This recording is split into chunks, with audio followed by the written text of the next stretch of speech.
we polish you up.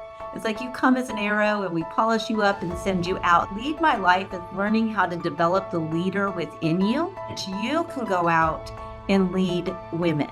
I think it's a really powerful thing. That's exactly what I needed. I didn't know how to go out and lead. I needed mentors around me. I needed an inner circle. I didn't have that.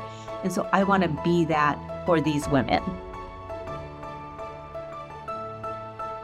Hello, welcome to Women Awakening. I'm your host, Cynthia James. And, I feel so grateful that I get to introduce you to amazing women, magnificent women who have said, I want to take charge in my life.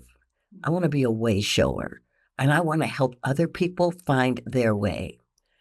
I feel like this is the time for women emerging on the planet, and so we get to support each other and lift each other and nurture each other. So I'm excited that I get to introduce you to a new woman every week, and we're on all the platforms, including video on YouTube. You just look for Women Awakening with Cynthia James. Please subscribe, and we love reviews. It lets other people know who we are and where we are. Well, today I have a special new guest, someone I've just met, and I'm really thrilled about that. Her name is Cindee Williams. She's a Maxwell Leadership Certified speaker, DISC behavioral consultant, and founder of the coaching platform Lead My Life. With over 30 years of experience running a family-owned business, Cindee blends real-world leadership expertise with her passion for empowering empty nest women. We will be talking about that. She helps them rediscover who they are beyond mom, gain unshakable confidence, and reignite a sense of purpose for this new season in life. She's a lifelong health and fitness advocate, and she encourages women to embrace midlife with resilience, clarity, and confidence. Oh, I am so happy that you're here, Cindee. Thank you. I am so happy to be here. Thank you. I'm looking forward to this conversation. I feel like we have a lot to talk about. Absolutely. Yeah. I want to start, though, with where you came from, how you grew up. It's important for me that the audience understands that everybody wasn't just born into success. They came and they evolved. And so how did you grow up? Where did you grow up? Right. Well, I grew up in Southern California, and I think a huge part of my story is that we moved 18 times in 18 years. And my dad was an entrepreneur, and his dad and his dad. And so I grew up in an entrepreneurial, very creative family, wonderful family, but we did move a lot. So that kind of shaped how I formed friendships. Where I began kind of my adult life, kind of building up walls because I didn't really know how to build friendships because of that. Every time I had them, boom, we were off to another school. So discovering that in the empty nest years has really opened up my world in just a huge way. I taught school in the 1990s, started off with that, and my husband and I launched into entrepreneurship right when we got married in 1991. So we 2 kids, 2 hands, 2 kids, I say. I can't do any more than that. And, they're off. We're empty nesters, and here I am today. Well, I love that. And so define empty nester for the audience. Right. I would say, in 2018, we dropped our daughter off at college. Our son was already out of the nest. And we came home, we opened the front door of our house, and it was a kind of quiet that I had not experienced before or was ready to receive. Mhm. You walk in and it felt like an X-ray blanket. You go into the rooms and there's nobody, they're empty. There's nobody there. And it wasn't that I was sad because my kids were off doing wonderful things. They were doing what we raised them to do, right? But it was more of a feeling like, what do I do now? Who am I beyond the roles of mom? I've been a chauffeur and a counselor and a chef and, all these hats, helping my husband run his business and my in-laws and helping everybody run their businesses. But I did not know who I was. So when I think of the empty nest, I think it's a time to branch out and discover your full life. Mm. Pick up those dreams that you left off a long time ago. If you've been dreaming of launching a business and you're still in your corporate career and you want to bust out, now's your time. You're not lacking experience. You've been stacking it your whole entire life, and now it's time to go. That is so beautiful. And there's a lot of us on the planet, baby boomers and Gen Z that are experiencing this and not always navigating it, with ease and grace, I might add. So, what made you want to start focusing on women to live beyond the nest? Because in that year, that 2018, I felt like I was at a place where I didn't have choices or opportunities. I felt very stuck and truly did not know who I was beyond mom. I went out and got my real estate license. I wanted to do something on my own, just try to like prove myself, right? I've been working for everybody else. And so I did that. And my realtor, my broker, had us take a disc assessment. And I've never done that before. And all of a sudden, I could see on this 20-page document who I was on paper. And I'm like, oh, this makes a lot of sense. I knew my communication style. I could start to see myself, see how what my strengths were, what my weaknesses were, how I could improve. And I picked up a book, The 15 Invaluable Laws of Growth by John Maxwell, and I devoured it. And then another personal growth book and another and another. And I just began this journey of awakening. So I wasn't in midlife crisis mode. I saw it as this huge awakening, and I wanted to bring other women with me. I had Wow, that's to so do great. it. Well, and those assessments, people can poo-poo them, but there's something really powerful about being able to see on a Yes. piece of paper or on pages Mhm. who you are, what you like, what inspires you, what lights you up. Right. It helps. It's a guide Hmm. because a lot of times we can't see it within ourselves Right. and we're struggling and we see something in there in front of us. And we're able also to now look at the people around us. And, I could learn my husband's communication style and my kids, and now I could communicate with them better. And even better now in 2025, I'm able to put my disc style and their disc style into AI and go, we're having a really challenging conversation. Help us to ask the right questions to each other. And I use that a lot in my coaching, and it's powerful. Well, I'm glad you said that because a lot of people are afraid of AI and what it can do, but it can be your friend if you establish a healthy relationship. Right. You're the human in the middle. That's exactly right. Or Exactly. you're the one putting in the input and make it safe and applicable to your life. So I want to know, how do you help women? I mean, because I think many of us, because I remember being an empty nester, that all of a sudden it's a new season of life. There's no guidebook that says, now this is what you do, here's your steps. How do you help women to just open to the possibilities that are available for them? Right. Many of the women who come to me, they're wanting more in their life. I don't bring on complainers. I bring on women who are like, Cindee, I want more. I don't know how to get there. Can you help me? And so we start with a disc assessment. That's our launching pad. And then take them through a journey of what I just developing leaders. Uh, you go into I have like the professional roundtable group, that I go to, or our different organizations, networking groups. And you have to walk in, you have to be poised and polished, you have to be articulate and present yourself well. Well, where does a leader go to grow?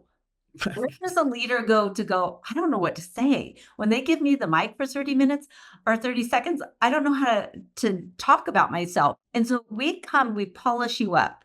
It's like you come as an arrow and we polish you up and send you out. So lead my life is learning how to develop the leader within you, that you can go out and lead women.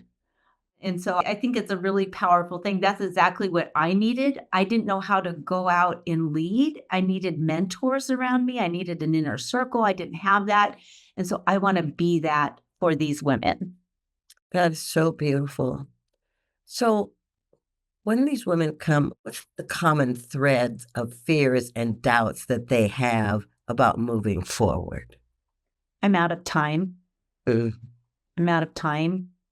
uh, I'm not enough. She's already done that. I have women who want to go into coaching or they want to launch a business or they, go into real estate or be in a leadership position. And they look around at everybody around them and the other women, and they're comparing themselves instead of finding what is their unique ability, their gift, their talent, and just focusing head on that and being proactive in their life. Instead, they're standing there in their little circle of circumstance, being afraid to move forward because they're looking around at what everybody else is doing. So I feel like we always start from this place of let's build confidence. Yes. Confidence means with trust. And I say confidence, there's three things with confidence. First, it's this quiet inner knowledge that you are capable, right? And then confidence is keeping the promises that you make to yourself, right? That they're realistic and that you keep them. And then confidence is also, am I going to respect myself more or less by doing this? And just being able to ask ourselves those questions is super powerful because then we're able to stand a little taller. And of course, the more we start mastering something and doing something, the taller we can stand, right? And walk in. But when you're not confident, I want to be that confidence for you. I want to hold that space for you. And normally I have a bigger vision for these women than they ever dreamed of for themselves because you can see it in them long before they can see it in themselves. Yeah, I know for myself, that was one of the greatest gifts of my life when the mentors were just saying to me, we see what you don't see. Let us help you get there. Right. Well, I want to backtrack a little bit with you. Yeah. Okay, so you walk in the house and you're an empty nester with your husband. You've had roles in the family, with the kids, with your husband, with the family, right? Right.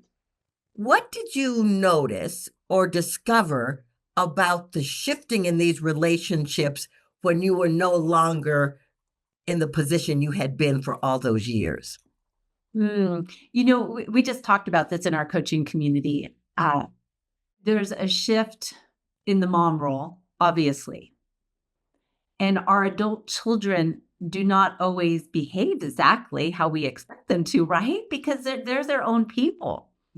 And so we shift into this role of advisor and allowing them to live their life. I think that's one of the biggest things that women struggle with is they just want to hold on so tightly. And see, when we clutch things tightly, when we try to manipulate our adult children, and maybe that's a really strong word, but sometimes we do. We try to, you got to come to Thanksgiving dinner or, or else, we try to hold on to too tightly. That's fear. That's fear speaking. Anytime we're trying to control the circumstances, that's fear. So we really need to move from that place of fear to this place of love. And love releases. Love is there as an advisor. It's there to be trusted. It's a whole different place than trying to hold on and clutch from fear. So I think that is a really big shift in the roles because when they're little, you do control the environment somewhat, because you're teaching them boundaries and teaching them roles. But now you have to release. And that's hard. That it's very difficult. It's very difficult. Mm-hmm. So as I'm speaking to you, it feels like you help women navigate moving into a space of faith versus fear. Yeah. Is that accurate? Yes. Yeah. So my program is a faith, my community is a faith-centered program. When I do business consulting, I call it values-based leadership, right? But it is very much a place of faith. It just, this whole journey for me started in 2018, just really opened up my eyes and I need a faith foundation. That's my rock. And so I'm leading people in that journey as well. I call it, we have our faith as our foundation, and that should integrate into our life. It should integrate into our business. It's not boxed, compartmentalized. It's a holistic picture of who you are. Yeah. The work I do, I always say, I mean, depending if it's not in corporations or if it's not in government agencies, I talk about spiritual foundation, that that Right. we're all these beautiful spiritual beings, doesn't matter what religion you practice or not. You get to open to the fact that there's a universe that's here to support you. Right. And how do you tap into that? So that's really beautiful. You mentioned you have a coaching community. What happens in that community? Oh, beautiful, amazing things. I'm so proud of my ladies. I'm just bursting with pride for them. So, we meet on Monday mornings. We do a Monday morning roll call. 15 minutes. We just lay out our expectations for the week. We have office hours during the weeks where I help them with soft skills like learning how to integrate AI, learning how to set up a Google Drive. I mean, just anything that they need because sometimes they feel very behind in the technical world. And then we do every Thursday. We have a very themed call, which is more teaching and a lot of question and answer. But what I've noticed is that when you surround yourself with community, you have the connection with these women, they're highly supportive of each other. So it's not just me talking, and we have women in all different industries. They're building each other up. So we have community, we have connection, we have coaching, and we're getting change. We are getting massive change. I just saw one of my ladies was up giving her first keynote on Wednesday. That was so exciting, and we have another one who just was front page of the newspaper in an executive spotlight. I mean, that's huge, just seeing them rise up into the helms of leadership because they have community, connection, coaching, and change around them. Uh, I could do this for the rest of my life. It's so fulfilling. I can see the light in your face. I Yeah, mean, it's yeah, just, yeah. it's beautiful. Well, I want to know, how do people find you and your beautiful work? Yeah, the best place to go is just to my website, the leadmylife.com. Go there and you can read my story. There's a lot there. I have my pricing, my programs, and then schedule a call with me. I love to sit down. You don't have to work with me, but we can sit there and strategize for 15 minutes on, hey, what's going on with your life? Let me see if I can point you in the right direction. And I would love to do that. You can definitely schedule that on my website. That's so beautiful. Well, I asked the same last question on my show. The show is called Women Awakening. Mhm. From your perspective, what is the most important thing about women awakening on the planet in this moment? I think the most beautiful thing that we can do is just, I feel like we're in our wisdom years. When we reach over 50, we've got this, and I'm speaking to my women right now, but just in your wisdom years, and the most beautiful thing that we can do is release. Mhm. We've been planting seeds. They've been growing. We harvest them, and now it's time to release.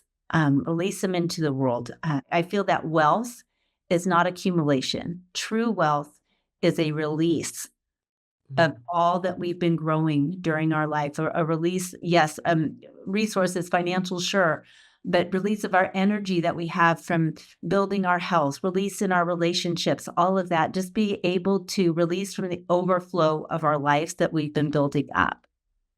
That's really beautiful. Well, because sometimes we're so busy trying to create that we hold on and don't create the space. So you Right. have to let go of something to receive something else. Well, you do. And I think when we try to hold on too tightly, there's no fulfillment in that because all we're doing is protecting. Yeah. We're in trying to make sure that we don't lose that. But when we let something go, it comes back to us tenfold. So I say, live your life as a fountain. Bring it in, pour it out, bring it in. It's this beautiful circulating fountain. It's not a cup that we just throw it out and boom, you're empty. Living your life like a fountain. Well, I love that. Live your life like a fountain. Well, Cindee, thank you so much for being here. You are so delightful and so passionate about the work that you're doing. And so, ladies, please go to leadmylife.com and set up a call with Cindee and Right. see if she can support you as you're moving through a transitional moment. Thanks so much, Cindee. Thank you so much for having me. That was a lot of fun. All right, ladies, I close this show the same way, different words every week. You know, um, Cindee is talking about live beyond the nest. And what I'd like to add to that is how about you live beyond your fears and you live beyond your doubts and you live beyond the conditioning and what the culture says you should or shouldn't be?